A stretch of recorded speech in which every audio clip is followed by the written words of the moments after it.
오늘 날씨가 좋으시죠? 예, 이 봄날만큼 우리의 인생에도 주의 봄날이 오기를 주님으로 축원합니다. 따라한다. 마른 뼈의 기적이 나타날지어다. 할렐루야. 오늘도 우리 모든 무덤에 갇힌 자들이 다 살아나시길 주님으로 축원합니다. 여러분, 지난 시간에 이어서 우리가 세 번째 시간인데, 여러분, 우리의 이스라엘을 향한 하나님의 사랑은 어떠한 사랑? 무제한적인 무조건적인 사랑이라고 했지만, 또 하나님의 사랑은 어떠한 사랑이냐? 그 사랑은 너무나도 크고 한량이 없어서 처절한 사랑입니다. 따라합니다. 처절하다. 하나님의 사랑은 처절한 사랑이에요. 비참한 사랑이에요. 왜냐? 이스라엘이 사랑의 일방적 사랑이에요. 여러분, 사랑도 쌍방이어야지 그게 교통함의 아름다움이 있는 것이지, 한쪽만 사랑하면은 어떻게 되겠습니까? 비참해지는 거야, 한쪽은. 그래서 하나님의 사랑은 처절한 사랑인 거야. 그래서 이스라엘 백성들을 향한 하나님 끊임없는 프로포즈.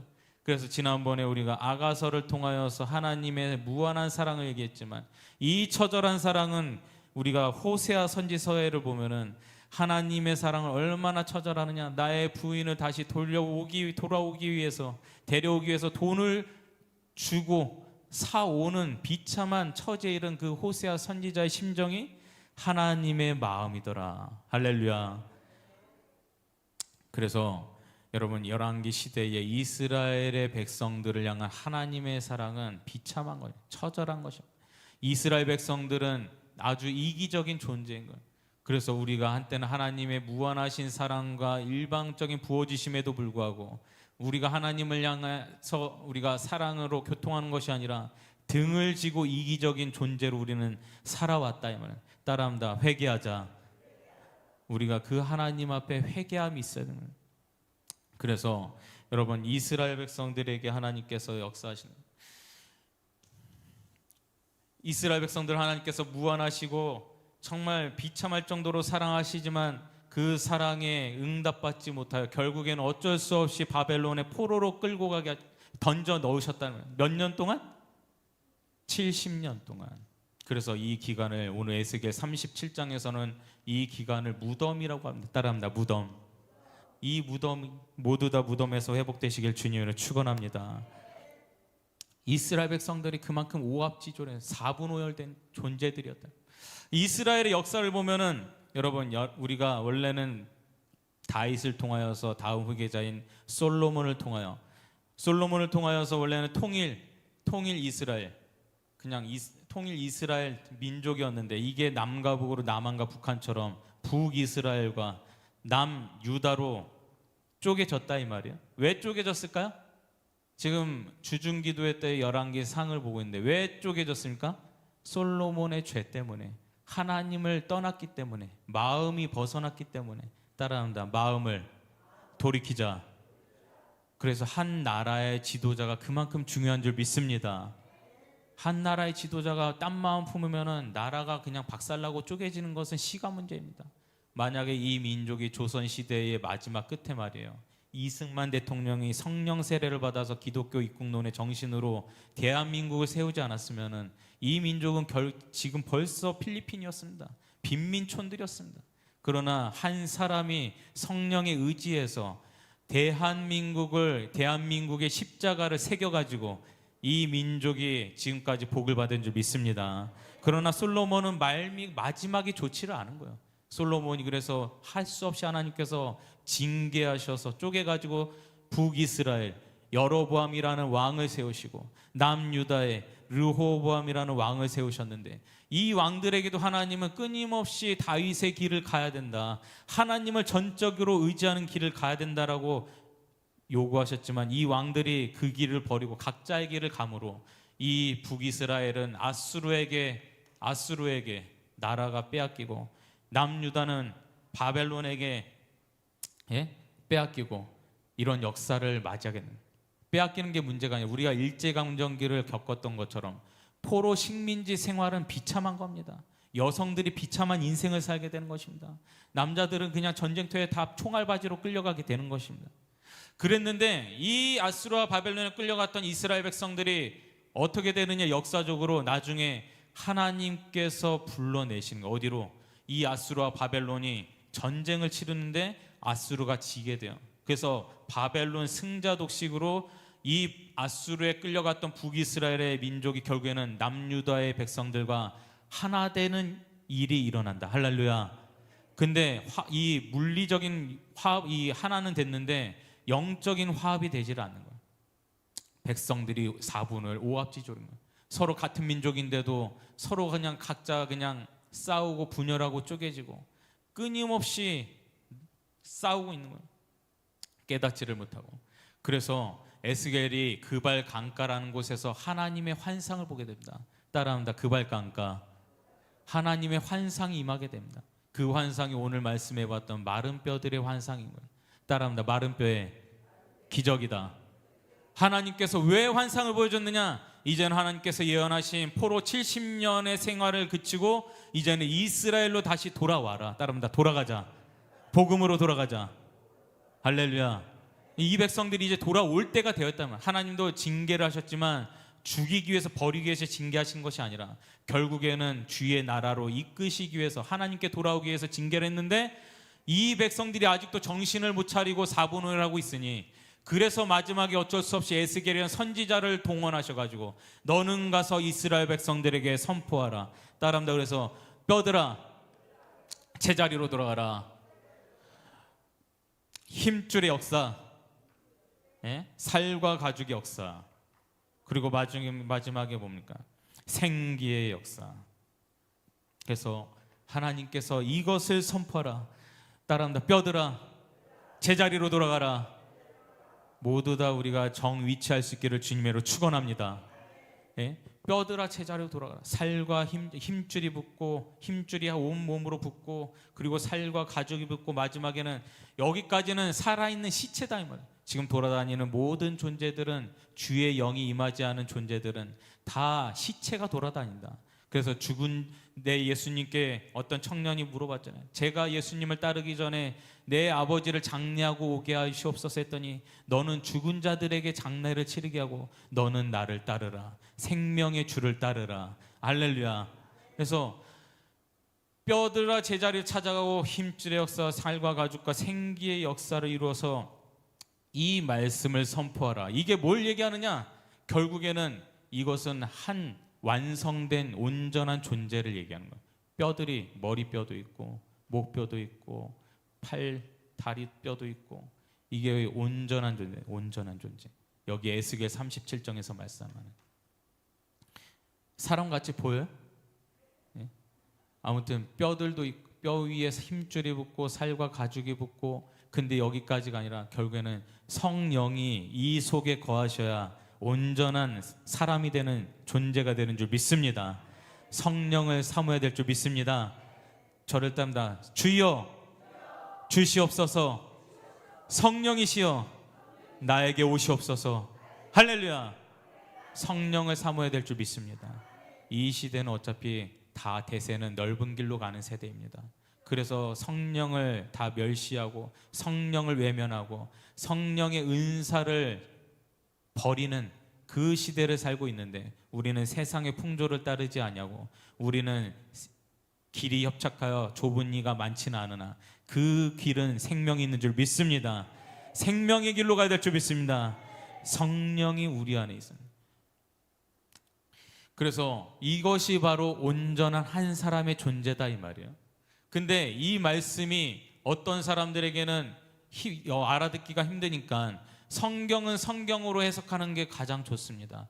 구약은 신약으로 해석을 하고, 신약 성경은 구약 성경으로 해석을 하고, 성경은 성경으로 해석을 하는 게 가장 좋은데, 그래서 예수님께서 이 인류 역사의 신약 시대로 인간이 낳은 사람으로서는 가장 뛰어난 바울이라는 사람을 주셨습니다.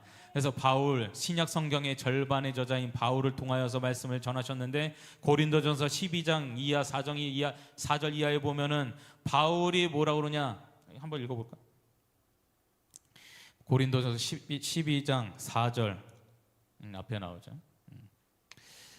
같이 한번 읽어보시죠. 4절부터 7절까지 한번 읽어보시죠. 시작. 은사는 여러 가지나 성령은 같고, 직분은 여러 가지나 주는 같으며, 또 사역은 여러 가지나 모든 것을 모든 사람 가운데서 이루시는 하나님은 같으니. 7절 시작. 각 사람에게 성령을 나타내심은 유익하게 하려 하심이라. 아멘. 이게 말이에요, 에스겔서 37장은 고린도전서 12장으로 해석을 해야 되는데, 뼈가 제자리를 찾아가고 힘줄과 살과 가죽이부터 마지막에 성령으로 완성된 한 존재, 이것을 뭐라고 해석을 했느냐? 바울은 따라합니다. 은사는 여러 가지나, 직분은 여러 가지나, 사역은 여러 가지나, 다 여러 가지지만 결국에는 성부 하나님도 한 분이시오, 예수님도 한 분이시오, 성령도 하나이시오, 하나님은 한 분이시다. 할렐루야. 맞습니까? 여러분들 그래도 신앙생활 이제 할 만큼 하셨으니까 삼위일체는 그래도 다 믿으실 줄 믿습니다. 세 존재이지만 따로 구분되어 있지 않고 이 세 분이 한 존재를 이룬다. 할렐루야. 그러니까 은사도 여러 가지, 은사, 성령을 받은 이 성령의 각자, 성령을 받은 은사대로 각자의 사명을 받으면 각 자리에, 각자 있어야 될 자리로 찾아가서 주의 사명을 다 감당하게 될 줄 믿습니다. 할렐루야. 그래서 여러분, 은사도 직분도 사역도 여러 가지지만 하나님이 한 분 되심을 증명하는 거다, 이 말이에요. 여러분, 근데 은사라는 것이 우리가 성령의 주장으로 우리가 깨닫게 되면은 각자의 은사가 발견되는 거예요. 없던 게 생기는 게 아니라 이미 우리에게 주신 그 은사가 발견되는 줄 믿습니다. 아직 밭에 감추어진 보화라는 의미래요. 예? 사복음서에 나와요. 밭에 감추어진 보화. 우리에게 이 붙여져 있는 은사가 다 발견되시길 주님의 이름으로 축원합니다. 우리가 이 은사를 발견하려면 성령이 우리 안에 임하셔야 되는 거예요. 어떤 사람들은요, 은사에 대해서 이 은사를 깨닫게 되면은 나의 찬양의 은사를 발견하는 사람이 있어요. 왜 나에게 이게 발견되는 것이냐 얘기를 드린 거냐면, 이 은사라는 것은 기술을 개발해 가지고 내가 노력을 해서 얻는 게 아니에요. 은사는 그냥 하나님께서 보여주시는 거예요. 찬양도 은사가 되는 줄 믿습니다. 이게 말이에요, 찬양도 유튜브에 가서 오늘 찾아가 보세요. 유명한 연예인들이 부르는 CCM 찬양들 많습니다. 예? 유명한 가수들이 부르는 찬양들 많아요. 그런데 그런 가수들이 부르는 찬양이 우리에게 결코 은혜가 되지 거기에 막 사람을 울리고 신금을 울리고 내 마음의 변화를 일으키고 그런 찬양들이 많지는 않아요. 오히려 무명의 크리스찬들, 무명의 찬양 인도자들, 이러한 신령과 진정으로 주의 영으로 찬양하는 사람들, 그 찬양이 우리의 마음을 가득 채우는 줄 믿습니다. 그러니까 영으로 찬양하는 사람들의 찬양은 마음을 채우는 거예요. 위로와 소망을 주는 거예요. 그리고 회복시키는 줄 믿습니다. 다윗의 비파를 보십시오. 다윗이 사울 앞에서 비파를 치면서 찬양을 할 때에 다윗은 음대를 나온 사람이 아니에요. 전공자가 아니에요. 목동이에요, 목동. 그냥 뒷동산 올라가서 양치다가 가끔씩 비파 띵가띵가 하면서 하나님 찬양하고 그 정도 수준이었어요. 근데 그가 사울 앞에서 찬양할 때에 그 어떤 사람도 치료할 수 없었던 사울의 악한 영, 악령들을 치료하고 두통도 싹 씻겨주고 모든 병을 치유한 줄 믿습니다. 그러니까 찬양도 은사다, 이 말. 은사대로 성령이 임하면 우리의 찬양이 사람을 살리게 된다. 기도도 은사가 되는 줄 믿습니다. 여러분, 기도도 성령의 주장하심대로 이 내 기도의 은사를 받은 사람들은요, 치료하고 예언하고 방언하고 이런 기도들도 하지만 핵심은 무엇이냐? 골방에서의 주와의 기도의 기쁨을 누리는 자가 바로 기도의 은사를 받은 자들인 줄 믿습니다. 예? 이 기도의 은사를 받은 사람들은 내가 당신을 위해서 기도하고 당신의 공동체를 위해서 기도해가지고 당신이 잘된 거다 그런 얘기 안 해요. 주와 나와의 독대 가운데 이 주 안에서의 비밀의 기쁨을 누리는 자의 기도가 바로 은사 받은 기도다, 이 말이에요. 할렐루야. 그런 사람들은 누가 보든지 말든지 주중에 와서 빈 자리에서 항상 하나님 앞에 기도하며 그 기도 가운데 하나님의 비밀을 깨닫는 자의 기도, 이것이 은사 받은 자의 기도에 대한 줄 믿습니다. 기도의 은사를 받으면은 항상 기도의 자리에 그분이 계시는 거예요. 저는 여러분들이 기도의 은사를 받으시길 주님으로 축원합니다.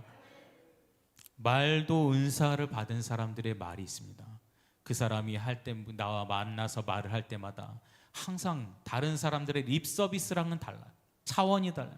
그가 한마디 한마디 할 때마다 나의 우울증이 떠나가고 내 마음의 어두움이 떠나가고 회복의 은혜가 있고, 이러한 말이 여러분의 있기를 주님으로 축원합니다. 은사는 이런 거다 이 말. 은사는 그래서 여러분, 우리가 은사, 성령의 은사를 받으면 이제 직분을 찾아가게 되는데, 우리가 형식적인 직분, 이게 거꾸로 되면 안 되는 거예요.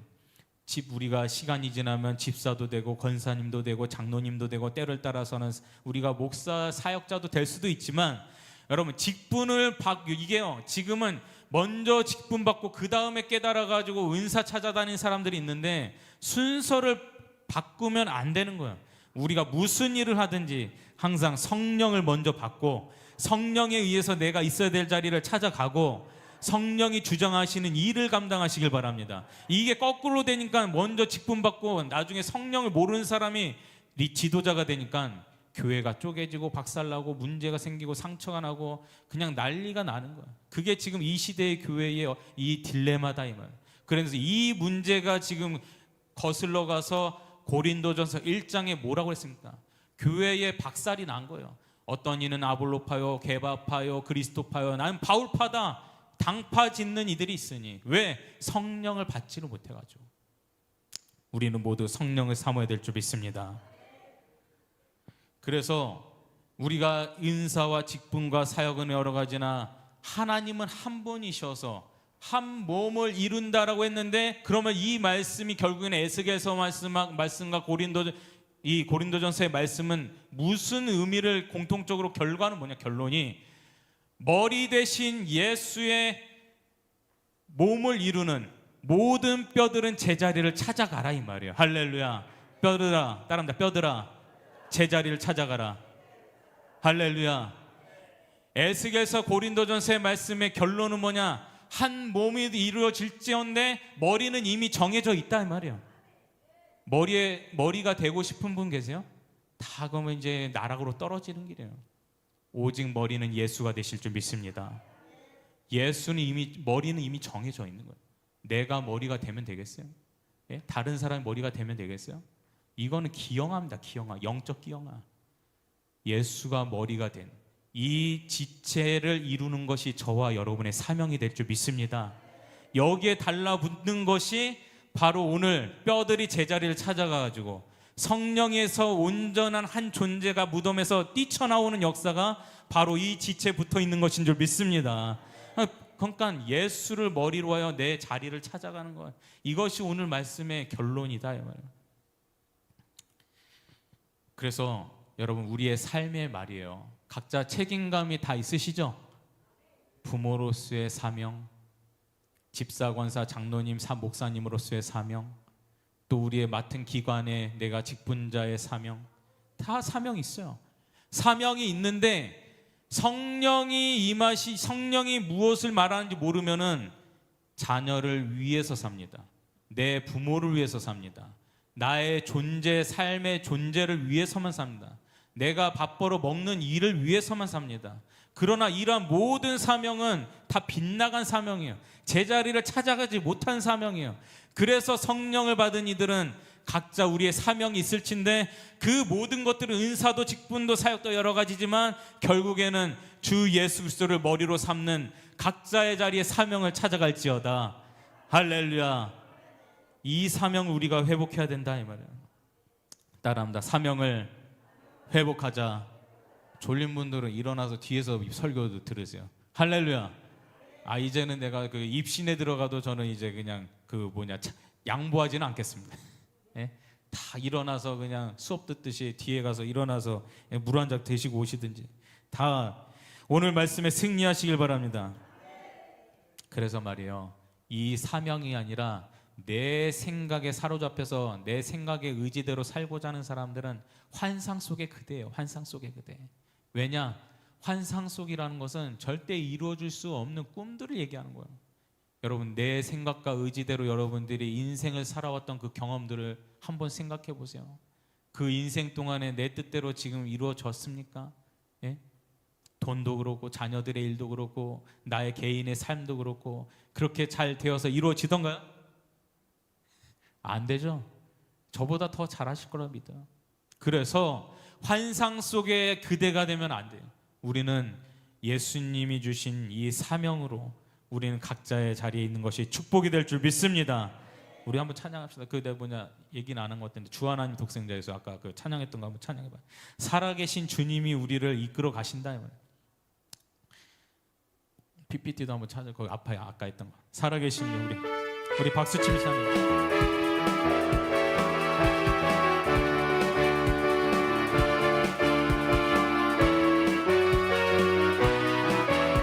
주 하나님, 주 하나님,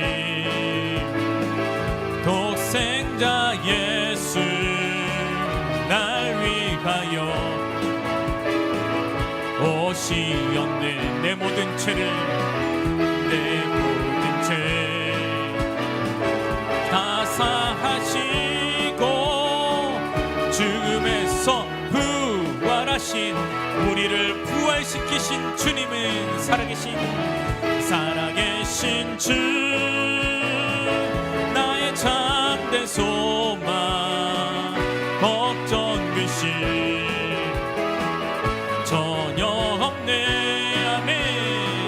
사랑의 주 내 갈 길 인도하니 내 모든 삶의 기쁨 늘 충만. 3절 그 언젠가 우리의 고백입니다. 그 언젠가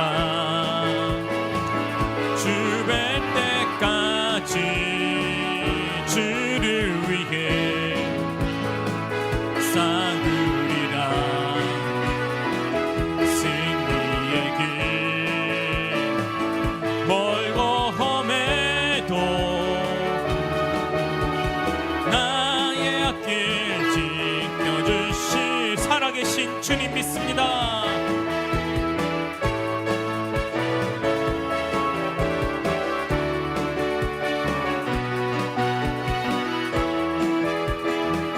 전혀 없네. 사랑의 주 내 갈 길 인도하니 내 모든 삶의 기쁨 늘 충만하리. 아멘. 이 말씀이 깨달아지시면 아멘.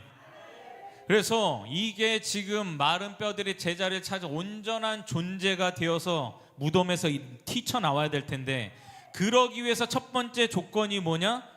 따라합니다. 질서에 순종하자. 모두 순종하시길 주님으로 축원합니다. 이 시대 지금 21세기에 말이죠, 우리가 항상 영으로 분별해야 될 텐데, 여러분 시대를 우리가 분별해야 될 줄 믿습니다.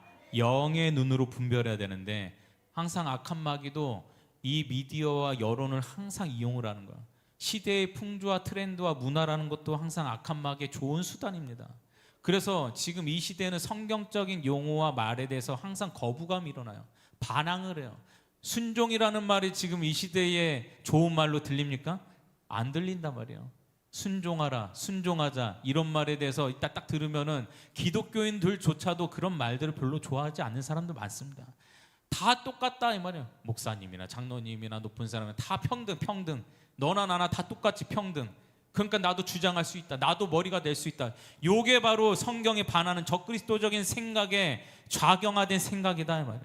요게 벌써부터 순종하란 말이 딱 걸려가지고 여기서부터 위기가 오는 사람들은 그 위기를 건널지어다. 극복하시길 바랍니다. 성경대로 우리가 받아들여야 될 줄 믿습니다. 이 의식이 지금 개조가 되지 않으면 평생 동안의 신앙생활이 힘듭니다. 다시 따라합니다. 질서에 순종하자. 여러분 우리가 각자 있는 다 공동체가 있잖아요. 근데 말이에요, 제가 지금부터 약간 시험에 들만한 얘기를 좀 할 텐데 한번 잘 들어보세요. 예? 가정에서의 머리는 누굽니까? 예? 벌써부터 이제 시험에 들었잖아요. 지금 가정에서의 머리는 누구예요? 남편. 여자의 머리는 누구라고 그랬습니까? 남자라고 했습니다. 남자의 머리는 누구라고 했습니까? 예수 그리스도시니. 가정의 머리는 남편이 되는 줄 믿으시면 아멘. 여기는 그래도 말씀대로 살고자 하는 분들이 있으니까 그러죠. 다른 동네 가서 이 얘기하면 벌써부터 사탄이 그냥 임해가지고 얼굴이 새까매져. 예? 시험. 그래서 어쨌든 간에 남편이 머리가 되어야 되는데 이것에 대해서 거부하는 사람들이 너무나도 많다. 아내도 머리가 되고자 하고 자식들도 머리가 되고자 하고, 아까 말씀드렸잖아요. 나의 삶의 이유를 자녀를 위해서 사는 존재들도 너무 많아요. 그러니까 자녀들이 뭐라 한마디 하면 거기에 그냥 일사불란하게 엄마 아빠가 거기 쫓아다니면서 다 맞춰주는 그러한 불행한 인생들도 있다 이 말입니다. 심지어 교회 안에서도 마찬가지예요. 교회 안에서 지금 그 청소년들, 초등부 애들 시험 기간 되면요, 신도시, 특별히 신도시 이런 데는 시험 기간 되면 전멸입니다. 전멸. 엄마 아빠들이 다 용이네요. 이 기간만큼은. 목사님한테, 전도사님한테 아이가 시험이라 학원에서 불러내가지고 어쩔 수 없이. 예? 학구열이 높은 동네는 더 심합니다. 이것이 정상적인 일이냐 이 말이에요. 그래서 우리는 질서를 따라야 될 줄 믿습니다. 아무리 부족한 머리를 할지라도 그 부족함에 대해서 논하지 말라 이 말이에요. 평가도 하지 말라 이 말이에요. 너의 자리의 본분을 다하라 이 말이에요. 이것이 순종의 마음인 줄 믿습니다.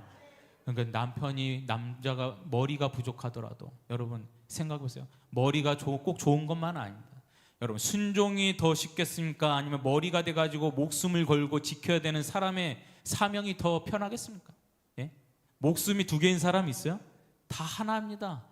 근데 순종을 받는 이는 그만큼의 책임감이 뒤따르는 거예요. 그러니까 우리는 각자의 자리에 잘 찾아가서 가정의 질서를 회복하고 우리가 정말 하나님께서 영광 받으시는 여러분의 가정 되시길 주님의 이름으로 축원합니다. 할렐루야. 교회에도 머리가 있을까요? 없을까요? 교회의 머리는 누구입니까? 예, 목사님. 따라한다. 목사님. 교회의 머리는 목사가 될 줄 믿습니다. 목회자. 왜냐? 어차피 예수님은 눈에 보이시질 않아요. 예수님은 영이시기 때문에 머리가 되시지만 보이지 않기 때문에 보이는 존재로서 부족하지만, 인간의 연약함으로써 부족하지만, 그래도 하나님은 구약에서는 제사장을 세우시고 신약의 예수님의 이 시대 이후로는 사도 시대와 그 다음에 지금으로서는 목사님들을 각 교회 공교의 머리로 세운 줄 믿습니다. 그러니까 머리에 여러분 이 목사님이 머리인데 장로님도 머리, 권사님도 머리, 여기 전도사님도 머리, 부목사님도 머리. 머리가 되면 돼요? 안 돼요? 안 됩니다. 교회 박살납니다. 교회가 심각한 파도의 풍랑에 직면하게 되는 거예요. 그래서 그러한 교회들이 지금 얼마나 많은지 모르겠어요. 왜 인간이기 때문에 부족함이 없겠습니까?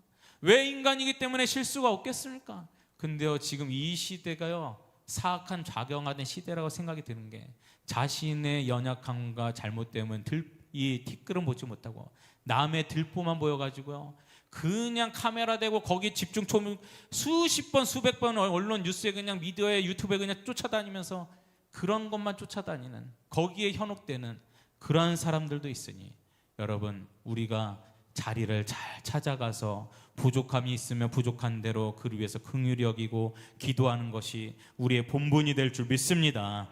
이것이 질서를 따라가는 교회의 모습이지, 교회 안에서 그냥 서로 그냥 싸우고 찢고 그냥 그런 일들은 하나님이 바라시는 게 아니다.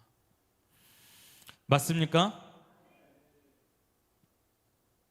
그래서 제가 어제 뉴스에 보니까 어제인지 뉴스에 보니까 기쁜 소식이 하나 있다면은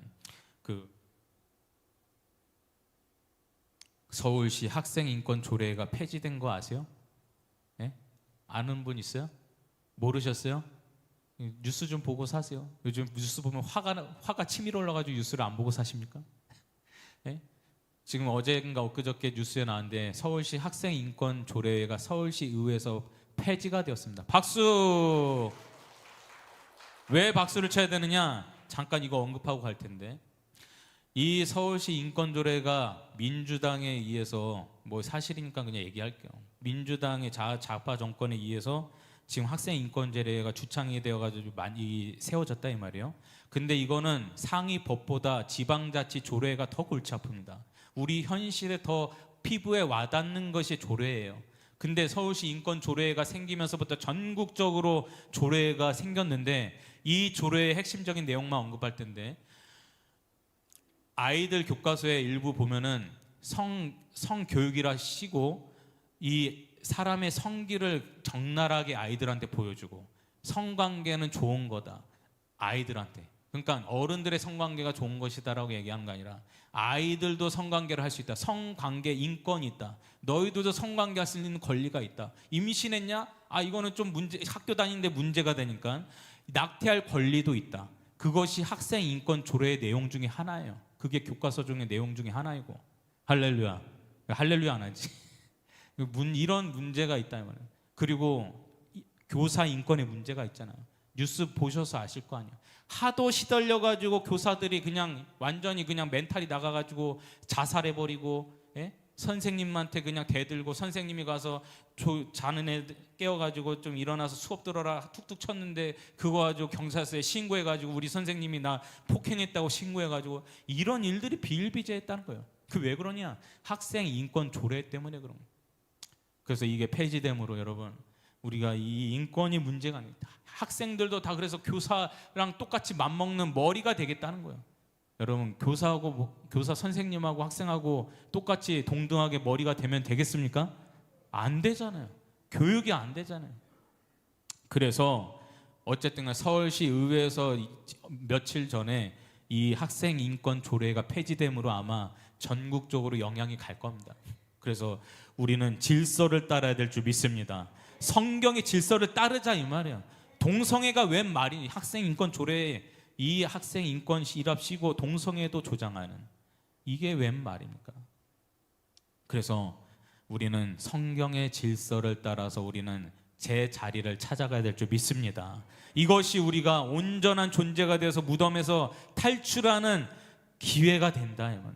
두 번째로, 이 우리가 온전한 존재가 되어가지고 무덤에서 탈출할 수 있는 마른 뼈의 기적이 일어나는 두 번째 조건은 무엇이냐? 따라하겠습니다. 불평을 금지하자.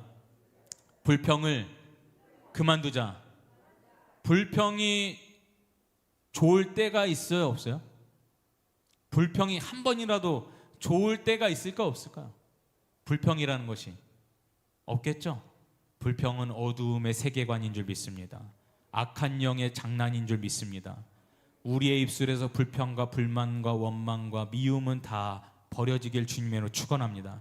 특별히 교회라는 곳에 가서는 절대로 내 입술에 불만은 올리지도 마세요. 불만은 내뱉지도 마세요. 할렐루야. 이거는 금기사항입니다. 저는 제 그냥 지금 생각으로는 교회에다 게시판에다가 불만 금지, 불평 금지. 할렐루야. 예? 불만이 나오려다가도 저 말을 보고 내가 불만의 말을 다시 한번 잠재우고, 우리가 불만을 그쳐야 됩니다. 유다서 1장 6절에 보면 이러한 말씀이 있습니다. 같이 읽어볼게요. 시작. 또 자기 지위를 지키지 아니하고 자기 처소를 떠난 천사들을 큰 날의 심판까지 영원한 결박으로 흑암에 가두셨다고 했습니다. 자기 처소를 떠난 천사들이 있었다. 이게 사탄의 역사, 지옥의 역사가 시작이 되는 건데, 천사들이 제 자리를 차지하지 아니하고 각각 자기 갈 길로 그냥 탈영병들이 있었다면 자기 자리에 있지 아니하고, 맞습니까? 그러면은 영적 존재로서 하나님이 가장 가까이 있었던 천사들이 왜 탈영했을까? 왜 자기 처소를 떠났을까? 마음의 속에 이런 생각이 들었던 거야. 왜 나는 만년 2등이냐? 왜 나는 영원히 2등이냐? 왜 나는 하나님과 같은 권능과 능력이 없느냐? 나도 좀만 힘이 생기면은 하나님 같은 존재가 될 수 있을 것 같은데. 근데 이 생각의 핵심은 뭐냐? 불만이다. 불만. 따라합니다. 불만을 경계하자. 여러분 안에 들어가는 불만을 경계하시길 주님으로 축원합니다. 이거요, 다 불만이라는 건 나쁜 거 아니지만 영적으로 해석이 안 되는 사람들 많습니다. 여러분, 우리 교회 안에서도 항상 사건 사고가 일어나기 전에 조짐이 뭐냐? 항상 탈영병이 일어나기 전에 일어나는 조짐은 불만 문제가 생긴 거예요. 불만의 말이 터져 나온 순간에 우리는 사건 사고가 일어나겠구나라는 영적인 사이렌을 경각심을 가져야 되는 거야. 할렐루야. 그러니까 불만을 우리 입술에서 던지는 것은 우리 공동체를 세우는 데 있어서, 우리의 몸을 지체로 온전한 몸을 이루는 데 있어서, 교회 공동체를 이루는 데 있어서 백해무익하다는 것을 깨달으시길 주님으로 축원합니다. 이것을 우리가 깨달아야 되는 거예요. 왜 불만하냐 이 말이에요.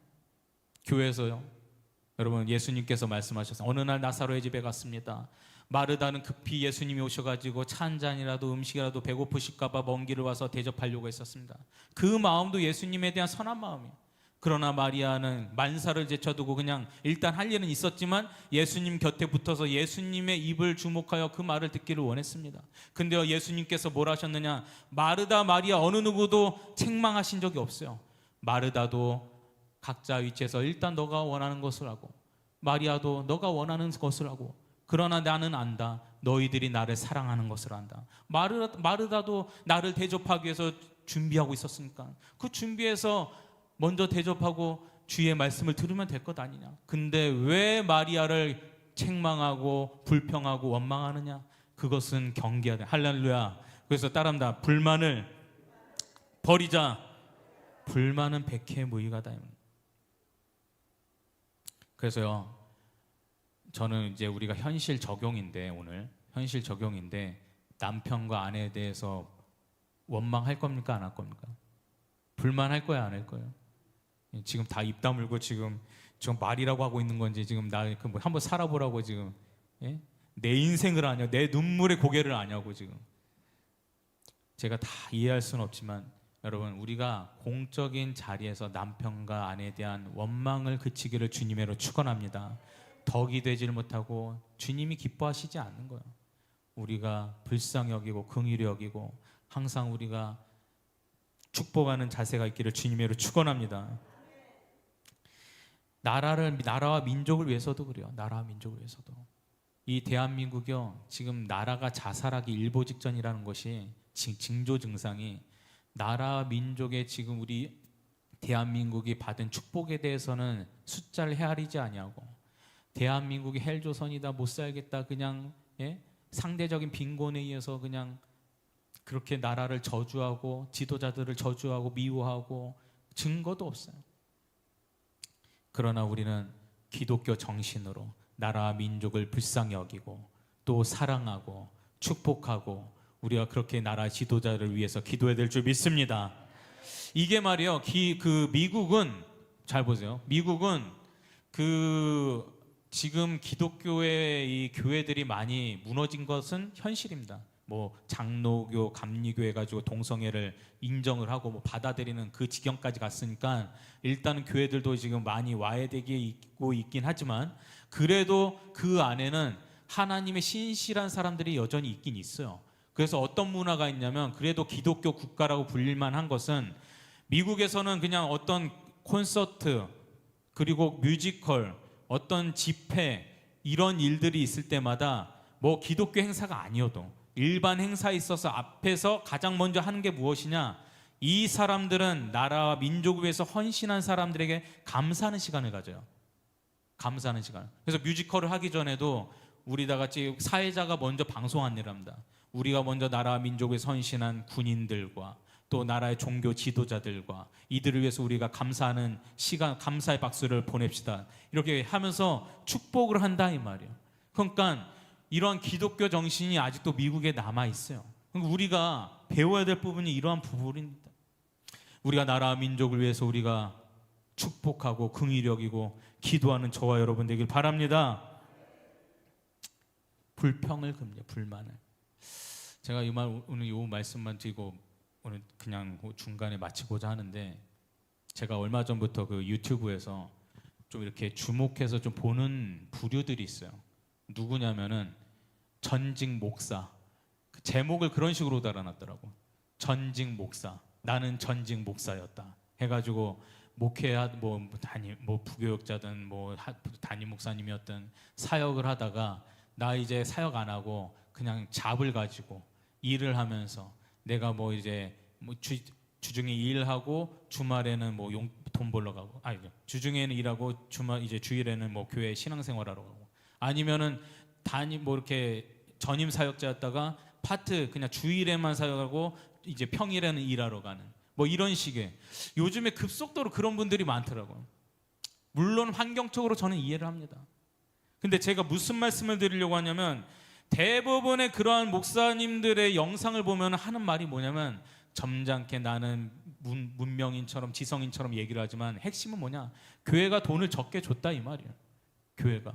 그래가지고 내가 생활할 능력이 없어가지고 교회가 나를 그냥 돈을 조금 줘가지고 나 그냥 일하러 간다. 그게 교회의 문제다. 생활 불가로 나 그냥 나 지금 교회에서 사역할 수 없으니까 교회가 책임져 주지 않아가지고 나 일하러 가는 거니까 나한테 나 같은 사람에게 욕하지 마라. 뭐 그런 식으로 얘기를 하는데 제가 그 영상을 보면서 안타까웠던 건 뭐냐면 교회를 불법 단체처럼 자꾸 그렇게 뉘앙스를 풍기면서 얘기를 하더라는 거예요. 제가 그 영상들을 보면서 제 마음이 참 안 좋았던 게 뭐냐? 살기가 팍팍하고 미래가 보이지 않는다. 돈이 내가 지금 뭐 내 처자식들 다 벌어서 먹여 살려야 되지 않겠느냐? 나도 목사지만 내가 일하는 거에 대해서 그냥 뭐라고 하지 마라. 나 전직 목사였지만 참 나는 지금 일하면서 신앙생활만 한다. 물론 삶에 있어서 돈은 중요하죠. 근데요, 그들이 하는 말을 보면은 살기 팍팍해서 미래가 보이지 않는다. 난 그 말 들으면서 내가 좀 마음에 분노가 일어난 건 뭐냐? 여러분, 사명자는 오늘만 사는 사람들입니다. 주의 그리스도인들은 오늘만 사는 사람들입니다. 사역자는 특별히 더 그렇습니다. 사역자에게 보장된 미래가 어디 있겠어요? 할렐루야. 할렐루야. 사역자에게 보장된 미래가 없어요. 오늘만 살아가는 사람이 사역자인 거예요. 사명자인 거예요. 그런데 나에게 보장된 미래가 없어가지고 불안해가지고 내가 뛰쳐나가가지고 돈 벌러 간다는 얘기가 그게 말이나 되는 얘기냐 이거예요. 그래서 우리가 이 유튜브 요즘에 많이 보시잖아요. 근데 그런 걸 볼 때마다 그분들에서 댓글 보면은 다 거기에 막 불쌍하다, 교회가 나쁘다, 그냥 이런 분들을 교회에서 내 친구 보장해주지 못한 게 나쁘다, 다 감정적 호소에 휘둘려가지고 그렇게 막 쫓아간다 이 말이에요. 그러나 여러분, 우리가 깨달아야 될 분별력의 세상을 바라보시길 주님으로 축원합니다. 우리 대한민국의 북한에 비하면 저 아프리카에 못 먹고 못 사는 이들을 생각하면은 우리의 나라가 얼마나 축복받은 나라입니까? 그리고 지금 대한민국의 이 종교의 자유, 신앙의 자유, 얼마든지 좋은 환경에서 사역할 수 있는 환경이 얼마나 좋은 환경입니까? 우리 그 사역자들이 먹고 살기에는 부족함이 있어도 굶어 죽는 사람들은 아니잖아요. 그래서 여러분, 우리 안에서 사역자든지 성도든지 항상 우리의 삶의 환경에서 불만을 그치고 하나님께 감사하는 저와 여러분 되시길 바랍니다. 빌립보서 4장 11절부터 13절을 마지막에 읽겠습니다. 내가 궁핍함으로 말하는 것이 아니니라. 어떠한 형편에든지 나는 자족하기를 배웠느니 나는 비천에 처할 줄도 알고 풍부에 처할 줄도 알아. 모든 일 곧 배부름과 배고픔과 풍부와 궁핍에도 처할 줄 아는 일체의 비결을 배웠노라. 내게 능력 주시는 자 안에서 내가 모든 것을 할 수 있느니라. 아멘. 우리는 바울을 기억하기를 바랍니다. 나는 가난한 자의 환경에도, 부유한 환경에서도, 또 팍팍한 환경에서도, 높은 자리, 낮은 자리에서도, 어떤 환경에서도 나는 감사할 줄 아는 비결을 배웠노라. 할렐루야. 그래서 여러분 따라합니다. 마른 뼈에 기적을 이루자. 그래서 오늘 이 말씀을 통해서 우리가 항상 주 안에서 불평불만은요 다 탈영병 일보 직전의 징조 증상이니까 우리의 말에 항상 감사가 있고 또 우리의 말에 긍휼이 있고 용서가 있고 그러한 말들이 우리에게 가득하기를 주님으로 축원합니다. 한번 이 찬양 불러보세요. 왜 나만 겪는 고난이냐고. 우리의 말에 불평이 아니라 항상 주님 앞에 우리의 삶에 주님께서 주신 은혜를 생각해보자 이 말이에요. 우리의 지나간 인생이 결코 쉽지는 않았지만 그 가운데서도 우리에게 주신 은혜를 기억해보자.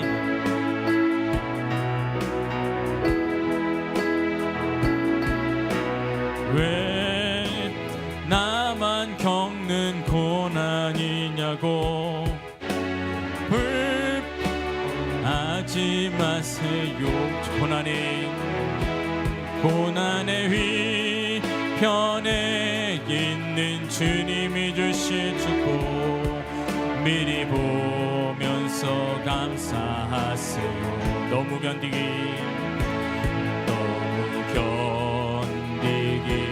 힘든 지금 이 순간에도 주님이 일하고 계시잖아요. 남들은 지쳐 앉아 있을지라도 당신만 일어서세요. 힘을 내세요. 힘을 내세요. 힘을 내세요. 주님이 손 잡고 계시잖아요.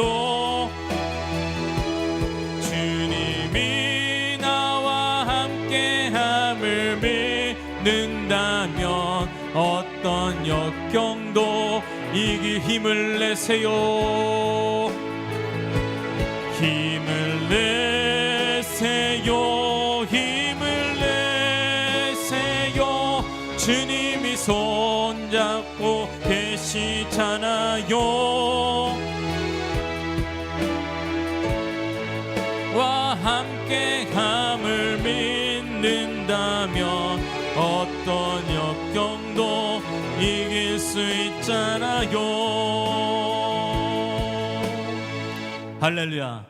우리가 오늘 기도할 텐데요, 기도하기 전에 우리 항상 주님의 몸된 지체를 이루고 싶어도 우리 삶에 항상 이 위기가 찾아옵니다.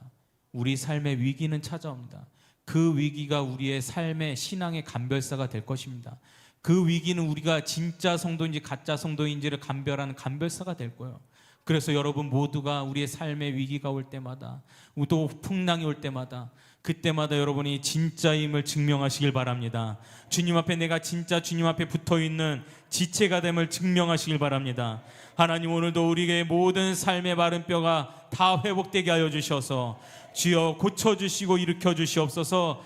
아버지 하나님 앞에 주여 삼창을 주기도 하시겠습니다. 주여.